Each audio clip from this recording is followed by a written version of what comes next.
작년까지 부동산 투자가 한창 붐이었죠. 네. 요즘에 조금 주춤해지긴 했지만 그래서 온 국민이 부동산에 대한 열광한 만큼 어떤 상승세도 대단했고 많은 돈을 번 분들도 있었는데 반면에 급격한 준비되지 않은 투자로 인해서 손실을 본 분들도 계시죠. 그 중에 기획부동산이라는 게 참 많았던 것 같아요. 그래서 오늘은 그 기획부동산에 대해서 한번 알아보도록 하는데 우리 걸그룹 그 소녀시대 태연 씨도 이 부동산 사기를 당한 적이 있습니다. 작년에 11억 원대 기획부동산 사기를 당했다고 해서 한창 이슈가 됐었는데 오늘은 요거에 대해서 한번 알아보도록 하겠습니다. 먼저 기획부동산 사기가 뭔지 한번 좀 간략하게 말씀해 주세요. 기획부동산 사기라는 거는요, 부동산 특정 지역에 개발 호재가 전혀 없는 거예요. 그러니까 이거 땅은 전혀 쓸모가 없는 토지인데 마치 이게 되게 어떤 상품성이 있는 토지인 것처럼 속여가지고 이게 개발도 될 거고 여기 뭐 도로도 들어오고 그쵸? 호텔도 네. 들어오고 이렇게 이야기를 해가지고서는 그것을 굉장히 비싼 가격에 팔아버리는 거죠. 네, 그렇죠. 그런 걸 기획부동산이라고 하고요. 그러면 기획부동산 사기를 당하지 않는 방법 사실 필요하잖아요. 그렇죠. 오늘은 기획부동산 사기를 당하지 않으려면 먼저 어떻게 해야 될까요? 일단은 그 토지가 기본적으로 개발이 될 것이냐 안 될 것이냐는 토지 이용 규제 현황을 보면은 아주 쉽게 파악을 할 수가 있거든요. 그러니까 사실 그거는 내가 직접 확인을 해봐야겠죠. 네, 이거 토지 개발될 거야 라고 아무리 얘기를 해도 애초에 개발이 불가능한 토지라면 그렇죠. 예를 들어 그린벨트로 묶여 있거나 산지, 농지 이렇게 되어 있으면 애초에 개발할 수가 없는 거잖아요. 그렇죠. 그래서 그런 걸 먼저 좀 살펴보면 되는데 많은 사람들이 이렇게 생각해요. 아니 그 비싼 땅 사는데 누가 그것도 안 살펴보고 막 합니까? 근데 사실 사기꾼들은 아 이게 요 주변에는 땅이 어떻게 지금 개발되고 있고 여기도 어떻게 개발될 거고 이 주변 땅들은 얼마에서 몇 년 만에 얼마가 올랐고 이런 걸 막 얘기하기 때문에 그러니까 정작 중요한 개발이 그래서 가능한 땅인가요? 라는 거에 대한 부분이 약간 놓칠 수 있다는 거예요. 그렇죠. 실제로 그 소녀시대 태연 씨가 당했던 것도 이런 수법이었거든요. 뭐 주변 땅이 되게 뭐 개발된다, 여기도 얼마 오를 거다라고 해가지고 태연 씨가 이제 땅을 구매를 했는데 나중에 알고 보니까 개발이 불가능한 땅이었죠. 확인해 보니까 사기꾼들은 그 땅을 4억 원에 샀대요. 그런 다음에 3개월 뒤에 태연 씨한테 11억 원에 팔았다고 11억 에. 하고 있는데 이런 사기 수법에 이제 태연 씨랑 똑같은 그 지역에 3,000명에 달하는 피해자가 발생했고 피해 금액이 합계해서 2,500억 원에 달했다라고 하더라고요. 그러니까 우리가 가장 기본적인 거죠. 그 땅이 개발이 가능한 거야? 요거 살펴보는 게 사실 가장 기본적인 건데 기본적인 것만 해도 기획부동산 사기를 막을 수 있죠.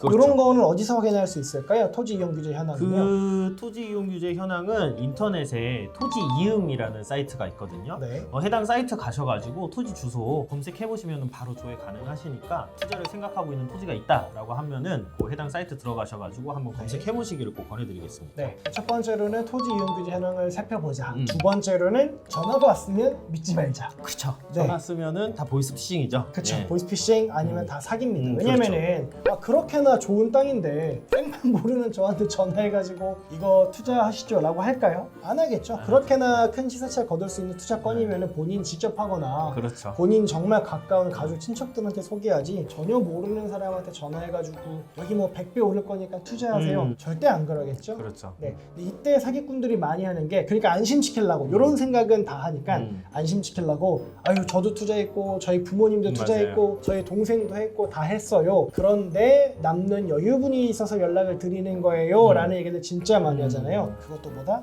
거짓말이기 때문에 사기죠. 믿을 필요가 없다라는 겁니다.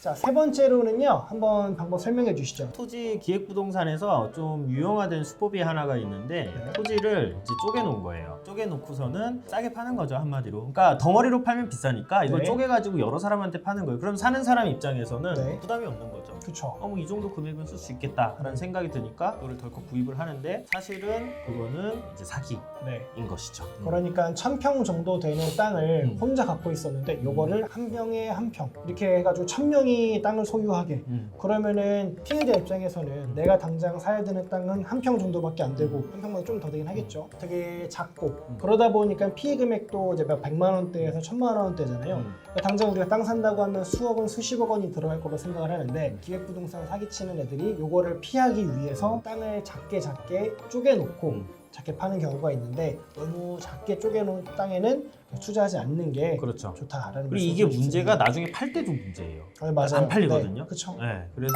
이거는 절대로 사시면은 안 됩니다.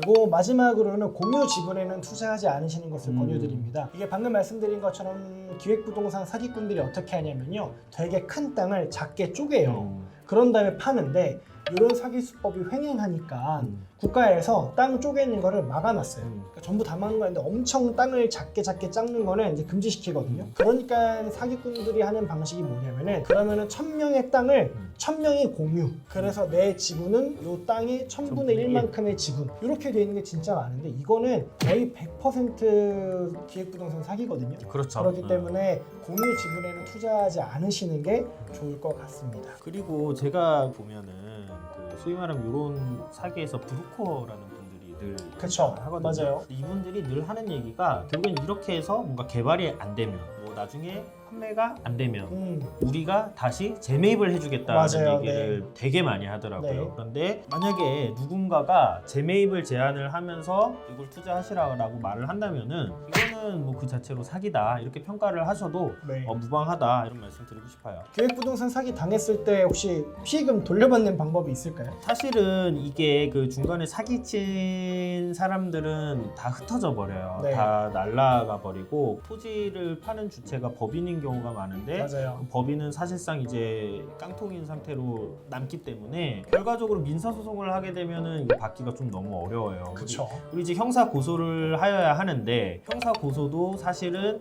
이게 사기라는 거를 입증하기가 조금 쉽지 않은 경우가 좀 많아요. 그래서 기획부동산 같은 경우는 사기 고소를 하실 때 있어서 중간에 이제 연락을 했던 뭐 중개사분이 됐던 뭐 브로커가 됐던 그분들하고 사기 고소하기 이전에 최대한 좀 밀접한 관계를 좀 유지를 하면서 증거 체증을 잘 하시는 게 좀 중요한 것 같고요. 그냥 그런 식으로 해서 형사 고소를 진행을 하시는 게 좀 효과적인 권리 구제 방법이 될 수 있다. 좀 이렇게 말씀드리고 싶습니다. 오늘은 기획부동산 사기 피하는 법에 대해 알아봤는데요. 좀 잘 인지하고 계셔가지고 큰 금액이든 작은 금액이든 사기 당하지 않고 하셨으면 좋겠습니다. 네. 감사합니다. 감사합니다.